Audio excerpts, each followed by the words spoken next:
Hello, everybody, and welcome to Leaders by Design podcast.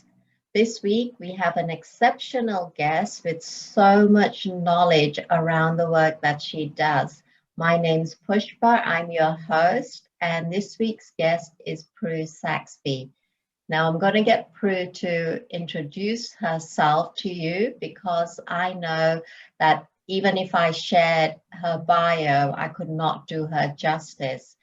The other thing is that we create these podcasts so that we want to add value to yourselves, to our listeners, and everybody that hears these lessons or learnings from some of the greatest leaders that I've met.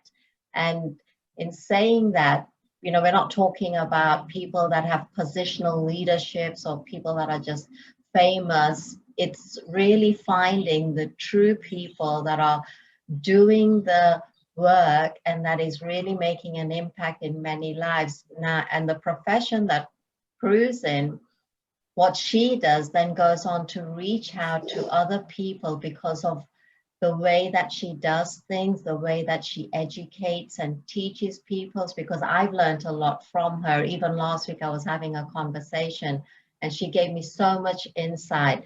So Prue, thank you so much for joining me at Leaders by Design podcast. Welcome, and just introduce yourself.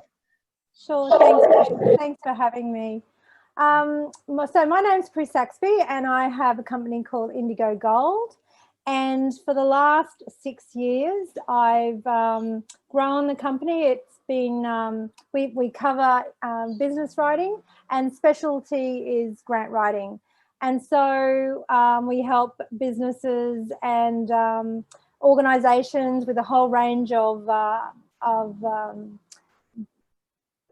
sorry, I'm going blank, a whole range of documents and grant applications and that sort of thing. So when they're busy or overwhelmed, we get in there and help them to achieve their big and little dreams, and also to teach people how to write grants. And that's done through my membership program, a supportive membership program, through grant writing workshops, either online or in person, and also courses. And this is going to expand because I'm scaling over the next few years. So I've just started that by starting the Grant Writing Academy just recently. Yeah. And we'll be growing that over the next couple of years to try and, I guess, teach others what to do, because that's important to learn that skill. And during that time, I've been writing all these grants, been about, in the last 4 years, about 41 million plus in successful projects. And that's sort of growing over time. So I do little ones, from the 10,000 through to up to like $10, $12 million applications. And I do this with a very small team. I have a couple of consultants and a full-time assistant at the moment now, but really it's just been a very tiny team. And I spread from Rocky, of course, where I'm from, but really all around Queensland, and then also into New South Wales. And now with my membership, I've got some members, New South Wales and South Australia. So it's very exciting. Wow. And that, the membership site, is that, where do people get access to that, Prue? Sure. Well, I've got the Indigo Gold, so just indigogold.com.au. And because the Grant Writing Academy is brand new, we're just still setting up landing pages, but the membership's running from a private Facebook group. So we're doing all the lessons live. And I'm actually starting to take a wait list for the next membership. So we're just doing the tweaking on the actual the landing page. But if anyone wanted to contact me before then, you could just do that through Indigo Gold and I'd put them on the wait list. Fantastic. I love that. So you do what you do, and I know you've had previous jobs as well. What is it about your work that you absolutely love doing, and why do you do your work? Well, I do my work because you certainly do get a lovely sense of achievement. Obviously, when they don't get a grant, it's a little bit disappointing. I probably get just as much, I guess, not sadness, but disappointment as they would. But the negative, like the no's, are very much less. I have a very high success rate. So it's very exciting when I help them get, whether it's a horse trailer for a little pony club so that they don't have to cart their stuff by hand to set it up, and they can have a trailer, and it makes life so much easier. Pottery kiln, in a little town in a regional area or small rural area. Little things like that, through to the biggest ones being the Qantas Founders Museum Air Park roof, which I'm not sure if you realise today is Qantas's 125, 100, I've gone blank, but their anniversary, 100 years of Qantas. And Wow. so to sort of make that special, the team at the Qantas Founders Museum, who actually they're not employed by Qantas, it's really a totally separate area. They got me to write grants so they could get this massive roof over their air park, and that covers the 747 and all the other aircraft out there.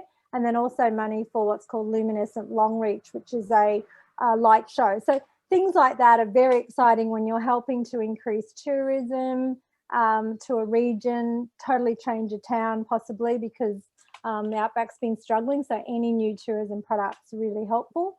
Through to little ones, I just did a smaller one, 800,000. All these figures are public knowledge, which is why I'm mentioning them. And that was for Kubri Parker putting in a new sort of dinosaur themed element to their wildlife park.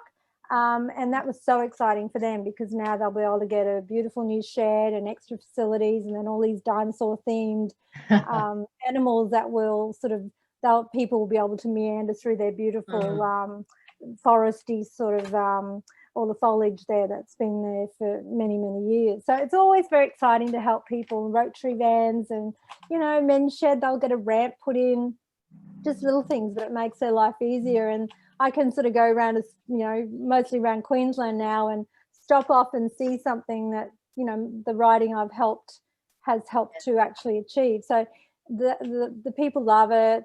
It's really nice to be a part of their little story and help tell their story so that they get that money. That's really what you do. You tell a story. That's it. And that's what I love about your leadership, because, you're doing what you're doing, you're writing these grants, and yet you're doing this selfless service. And I know when I was in Longreach a couple of years ago, I was really surprised that that's where it actually started. And they've got that display plane in the middle of the town. It was just absolutely awesome to hear the historic side of things.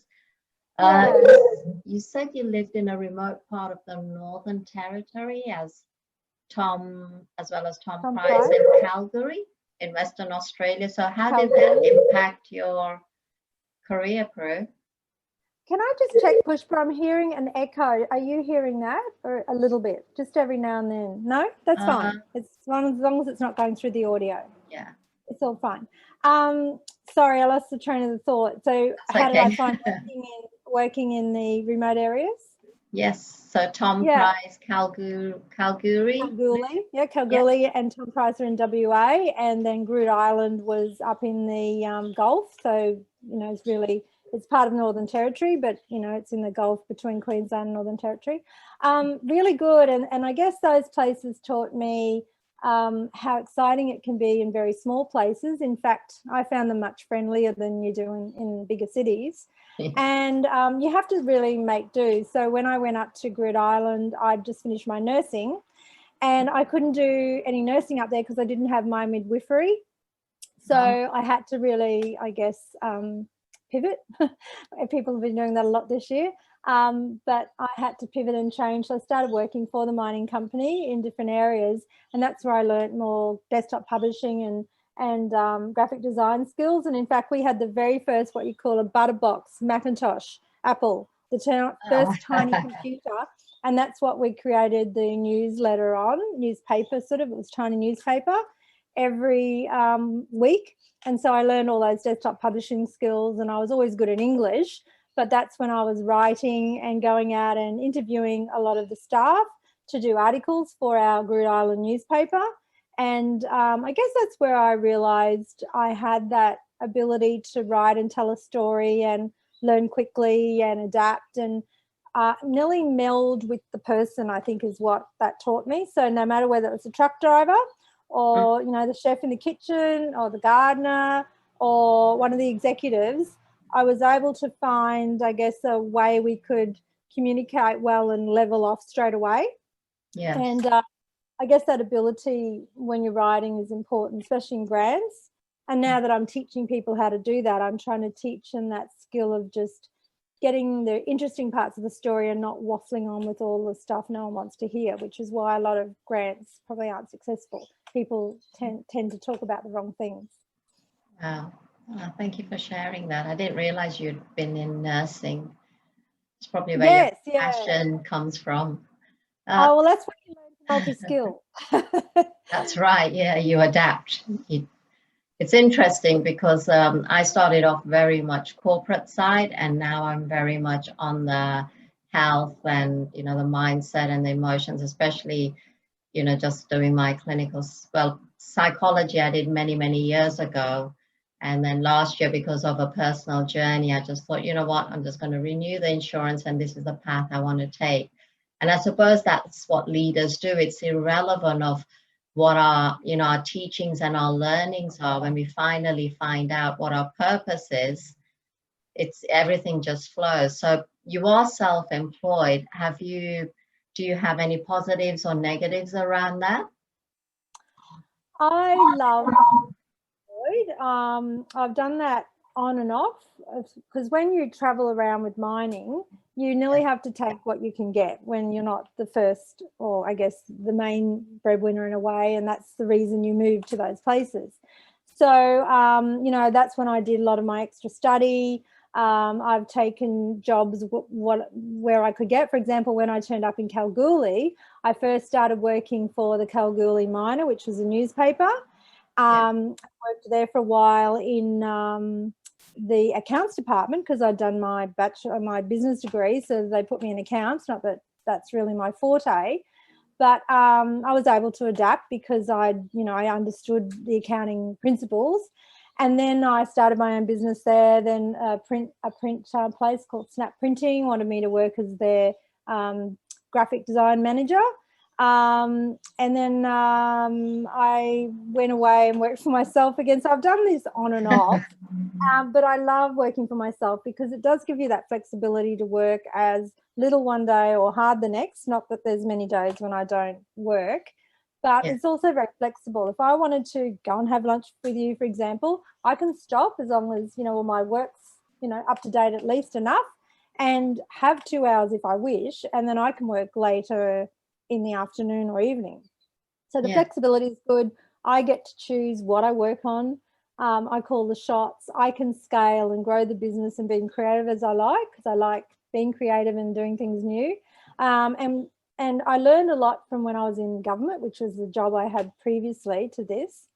But I did find it, I guess, constricting in a way. You have to work under the, obviously the government policies and just the structure and the way it works.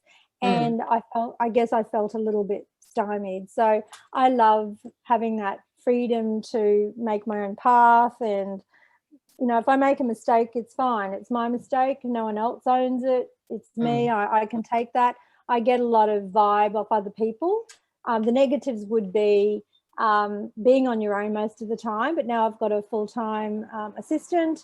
She's not in with me in the office, but we talk every day. It's fairly similar to a work situation. We're always brainstorming, and I've got a lot of other consultants and people I know outside of here, so that I can always ring them up, and if I need to talk to someone, I can do that.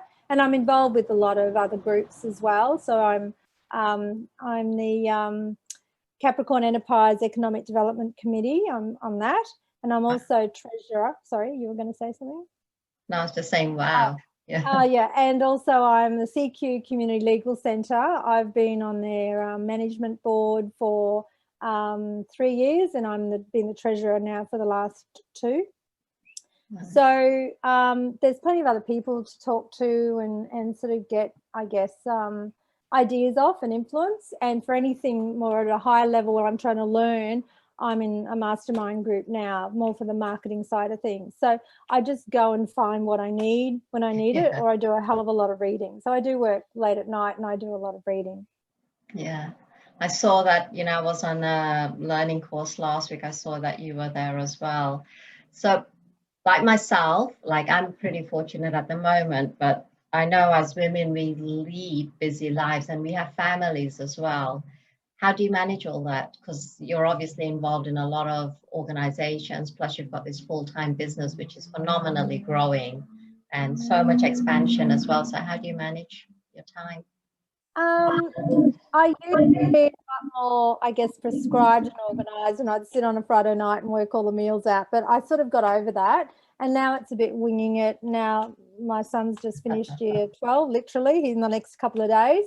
So obviously as he's got older, we've had that flexibility of, you know, if I'm busy and there's something not going right, or the job's running late, or the customer's been late, I can just ask him to go and help with something. So I don't have little kids to worry about, which I guess is, you've got to be a lot more organised and structured.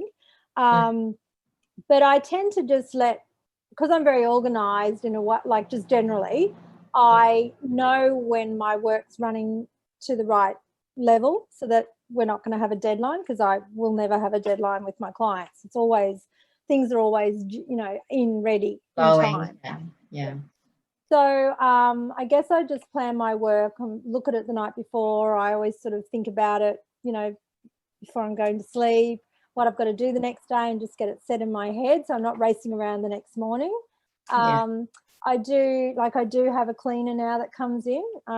Some things like that you just have to let go if you can afford to. I still have time with my friends, but I have a lot of lists. I have a program called Teamwork, and so that's how I structure with my team, who's doing what and who's allocated to which parts, and then we sort of tick them off as we go through that software. So I do use a fair bit of software to make things repeatable, so using templates a lot. So I try and I guess scale that way by using templates, so that things get easy and you don't have to redo the work. So I love doing things or automating them as much as possible, and I think that's how I probably get it done. So I have templates for everything. That's a really great tip, because I know a lot of not just women, men and people are struggling because they're trying to have work-life balance. So it's really interesting how you've said that. And the gist of it is really having an organized schedule, at least the day before, and finding something that truly works for you. So this year, it's, you know, there's been a lot of challenges for many people. I know some of the clients that I've been working with, even without the realization that they've either been emotionally, mentally, you know, physically impacted because of the restrictions this year. And a lot of people are just accepting, no, they're still the same. However, when you look at their behaviors, or, you know, that there's an element of fear there. So we're working through things like that, because it's better to catch it early than to allow it to transition into a longer time. How has 2020 impacted you? I've actually, it sounds really weird, but I've had a great year. I'm aware that others haven't. So I guess you can't have the imposter syndrome and think, okay, everybody else has had a bad year, so I won't tell people about mine. You have to blow your trumpet and not just sit back and say nothing when you think other people might, I guess, think bad of you. Sometimes it can give them inspiration. So that's what I'll do. So I've had a great year. It's allowed me to grow quite a bit. It's given me opportunity to go think, okay, it's a bit like a risk management strategy. And I guess I always had that. I was always going to scale the business, but it was a great time then to do it, because without being able to go on workshops. So obviously a lot of those got cancelled when I was heading out in person.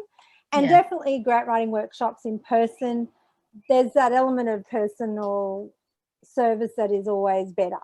But it's not something you can't do in person. So we've started Zoom sessions. And on top of that, that's when I decided to start the membership. And I did an extra couple of courses on memberships to sort of understand how I'm going to do them really well and provide great value.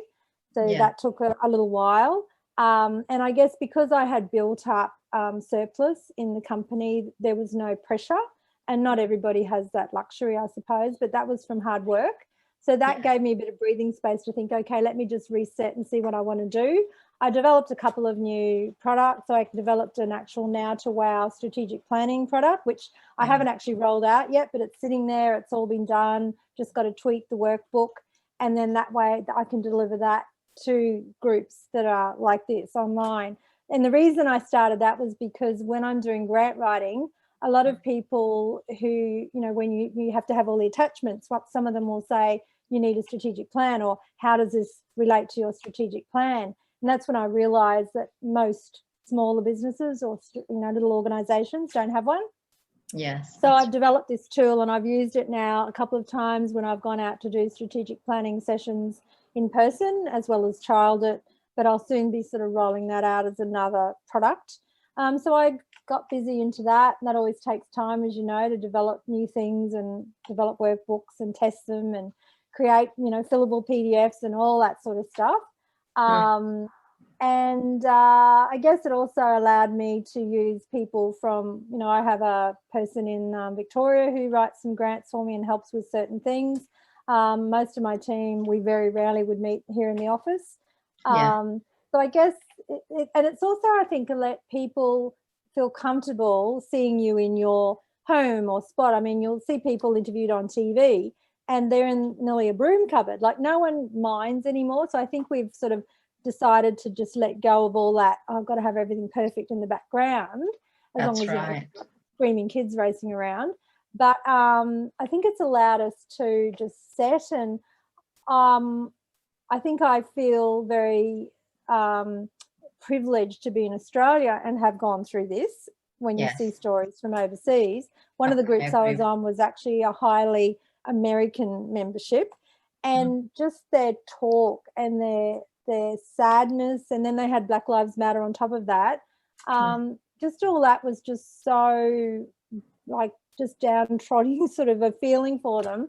Whereas in Australia, we've had really not much compared to them, I guess, affect our lives, and theirs is only just starting, because it just hasn't, they haven't had the government we've had to sort of be strong and get on top of it straight away. So we're very privileged to live where we are, and we've got to, you know, whichever government, I'm not a particular party, but I think they both would have done the same thing. Just get in there, get it done, get our security set up with the needles. And I just think we're very fortunate. So I think everybody's got great opportunity to make the most of knowing what the future is going to be like relatively, and just get on with it. And that's what I did. I just got on with it. I don't put my head in the sand. I never have. And I'm always someone who loves change. So that's why this was a good year for me. That's fantastic. And I agree that, you know, why, if you're doing really well, you have to share it, because it inspires other people to not sit in a corner and not do it. And like yourself, like, I started up a new business last year, but this year it's grown. It's given me an opportunity to create the foundation. And I was speaking to some relatives in the UK. Unfortunately, they're in lockdown again. So very, very grateful for the strictness, you know, in the first 2 or 3 months of when it hit here in Australia. It was just fantastic. I mean, the helicopters were flying around all over the place to ensure there wasn't more than 2 or 3 cars over Easter people's houses. And that's why we're safe. That's why we're good. And I truly believe that we are blessed as well. Prue, I'm going to ask you one more question. So you've already mentioned how active you are, and it's such a beautiful thing, because it truly shows your passion and, I believe, your purpose in what you're doing. Because you're not, when I interview people, I choose leaders that really make a difference for tomorrow in mind, and that's what you're doing. Every grant that you've written, it's not just writing the grant for the sake of it. Your projects are specific. You know it's going to have long-term sustainability, long-term impact. And just one tip, if you could give our audiences and our listeners and anybody that watches this video, what would that be, as a woman that's really thriving in her arena right now? What would be the one thing that you would love for other people to know? Tip for women. Even women or men, but as a woman, I try and just act like I would either way, because there are a lot of women-only things, and I'm in some of them. But I guess I try and do everything so that it's more of an equality type thing. So Yeah. my tip would be to collaborate where you can. I tell this to my grant clients. If you don't collaborate, you then don't have opportunity. And even with COVID, that you could see that as an example.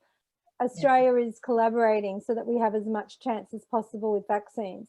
When people collaborate with projects and you're seen to be giving, I guess, good to more people with the same thing. For example, if it was a shed and you're wanting to build a, I don't know, $250,000 shed, and this other group wants to do the same thing, and this other group wants to do the same thing. If you got together and build $1 million shed with, say, 7 or 8 groups, or this is just an example, you would end up with a much better facility used by more people and much more likely to get funding, right? And the same thing even with your work. So if I'm doing something just on my own and never have anything to do with anyone else and be quite selfish, I guess, in a way, you then can't get the knowledge in, you can't get ideas. I could collaborate with someone and start even just a little marketing campaign to reduce the cost. So collaboration to me comes in all the time. It doesn't mean you have to do something with everyone all the time, but when you, I guess, spread and collaborate and even talk with other people to see what's possible, you then could either partner or have some sort of affiliation. You just find out more information. For example, the other day, because I'm doing this marketing mastermind, I've got to learn more about my avatar, my perfect client for my membership. And so I started ringing the 5 clients who actually signed up for my membership first. I thought, well, they must be my true avatar because they signed up within about the first 2 hours, right? Yeah. So I started talking with them. And one of those people, apart from being now in my membership, and I guess I'm teaching her what to do, but when we got chatting, she now wants me to come to their town. And so she's talking with council so they can get me to come and do a grant writing workshop. And then I'll be helping their Progress Society that night. I'll do that for free because she's getting me the other work. And so just with even just a quick chat, we've developed this collaboration in a way. It's going to help them. Hopefully they'll put in for grants for their town because, you know, she's a member and that's what they're doing. And even just, I guess, having that conversation mean it opens up all these new doors, and then it could be word of mouth from them to tell someone else. So I guess just get outside your bubble. Don't be afraid. This is a year that's taught us we've got to do things a little bit differently. So if it's not, you know, your normal personality to do that, just step outside a little bit and push yourself. And I just think it's always the best thing to do because you're getting other people's views, and what can it hurt? It can't hurt anything. So that would be my thing. And I think a lot of people these days get a little bit closed, especially in cities. You tend to not, you know, you don't walk around saying hi to everyone like you do, you know, in Longreach. So I think people have lost that a little bit. Yes, so I yeah, agree. that's my tip. Thank you very much. I was speaking on depression on Saturday, and I said, we just don't do what we used to do. Like in, you know, if you go back historical times when we used to sit around fires, sit outside, you know, there was no technical stuff, no media, no phones. And people used to talk about their days, the good and the bad. You know, they were able to release and just connect and communication. And I truly believe that depression is probably going to be the next pandemic that's going to hit people because there is nothing, there's no personal touch, there's no even hugging, you know, it really gets your oxytocins moving fast and really puts you in a good frame of mind. But that's a different topic anyway. Prue, I just want to thank you so much for being here. Thank you for sharing so much value add to our clients.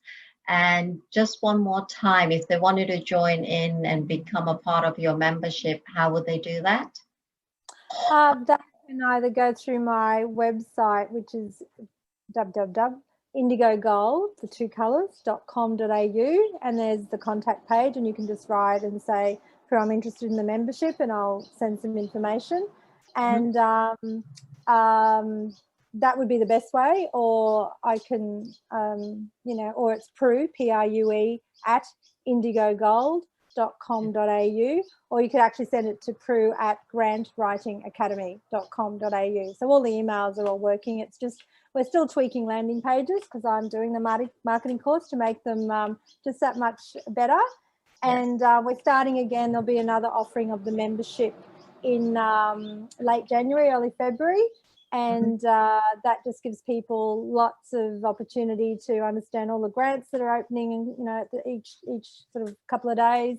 It's a group where I give tutorials, grant updates, and all sorts of information and files and everything in there. So it's a lovely portal to help them on that journey from newbie grant writer to sort of soaring successful person who's confident putting in grant applications and knows what to put in them to make them have the greatest chance of success. So I'm just helping them on that sort of path to go from one level to another.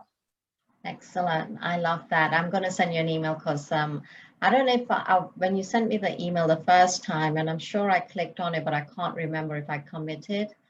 However, I think I'm going to make that happen. So I'll speak to you about that later.